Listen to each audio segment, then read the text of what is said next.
మిరపకాయలలోకి వేరుశనగ చట్నీ ప్రిపేర్ చేస్తున్నాను. స్మాల్ కప్తో వేరుశనగలు, 2 పచ్చిమిరపకాయలు కట్ చేసుకున్నవి. ఇవి చాలా కారంగా ఉంటాయి కాబట్టి నేను 2 తీసుకున్నాను. మీరు కారం ఎక్కువ తినే వాళ్ళైతే ఎక్కువ వేసుకోండి.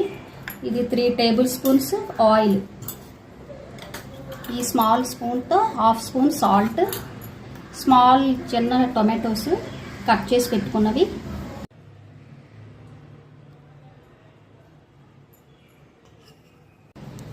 ఆయిల్ హీట్ అయ్యింది. ఇందులో వేరుశనగలు వేసుకోవాలి. మీడియం ఫ్లేమ్లో పెట్టుకోవాలి.